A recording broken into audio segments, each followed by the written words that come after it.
Hello. ഞാന് weekly follow ചെയ്യുന്ന ഒരു സ്കിൻ കെയർ നിങ്ങൾക്ക് ഇൻട്രൊഡ്യൂസ് ചെയ്തു തരാം ഈ ഒരു വീഡിയോയിൽ. എനിക്ക് പേഴ്സണലി റിസൾട്ട് കിട്ടിയതുകൊണ്ടാണ് ഞാനിത് നിങ്ങൾക്ക് ഇൻട്രൊഡ്യൂസ് ചെയ്യുന്നത്.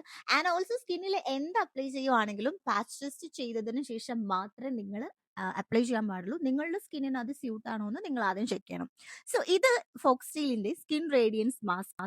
ഞാൻ വീക്കിലി ഒരു 2-3 ടൈംസ് ഇത് യൂസ് ചെയ്യാറുണ്ട്. ഒരു തിക്ക് ലെയർ നമ്മുടെ ഫേസിൽ അപ്ലൈ ചെയ്തിട്ട് ഒരു 10 to 15 മിനിറ്റ്സ് വെയിറ്റ് ചെയ്ത് കഴിഞ്ഞിട്ട് അത് ഡ്രൈ ആവും. അതിനുശേഷം ഒരു ലുക്ക് വാം വാട്ടറിൽ വാഷ് ചെയ്ത് കഴിഞ്ഞാൽ ആ ഒരു ഇൻസ്റ്റന്റ് ബ്രൈറ്റ്നസ് നിങ്ങൾക്ക് കിട്ടും. ഓൾറെഡി ഈ ഒരു വീഡിയോയിൽ നിങ്ങൾ അത് ലൈവായിട്ട് കാണുന്നുണ്ടല്ലോ. നമ്മുടെ ഈ പോസ് ക്ലീൻ ചെയ്യാനും നമ്മുടെ സ്കിൻ ടോൺ ഒന്ന് ഇംപ്രൂവ് ചെയ്യാനും ബ്ലാക്ക് ഹെഡ്സ് കുറയ്ക്കാനൊക്കെ ഈ ഒരു മാസ്ക് നമ്മളെ ഹെൽപ്പ് ചെയ്യും. ആൻഡ് ഓൾസോ ഇതിന് ശേഷം ഞാൻ ഫോക്സ്റ്റെയിലിന്റെ തന്നെ ഒരു ബ്രൈറ്റനിങ് സെറം കൂടി യൂസ് ചെയ്യാറുണ്ട്. ഇത് പേഴ്സണലി എനിക്ക് റിസൾട്ട് വന്നിട്ടുണ്ട്. ആൻഡ് ഞാൻ നേരത്തെ പറഞ്ഞ പോലെ തന്നെ നിങ്ങളുടെ സ്കിന്നിന് എന്താണ് സ്യൂട്ട് ആവുന്നത് അത് നിങ്ങൾ ഓൾറെഡി പാച്ച് ടെസ്റ്റ് ചെയ്തതിന് ശേഷം മാത്രം യൂസ് ചെയ്യാം. ഇത് വാങ്ങാൻ ഇൻട്രസ്റ്റ് ഉണ്ടെങ്കിൽ ഞാനിവിടെ ലിങ്ക് മെൻഷൻ ചെയ്യാം. ഫോക്സ്റ്റെയിൽ ഇപ്പോൾ സെയിൽ നടക്കുന്നുണ്ട്. അപ്പൊ അത്രേ ഉള്ളൂ. ബൈ.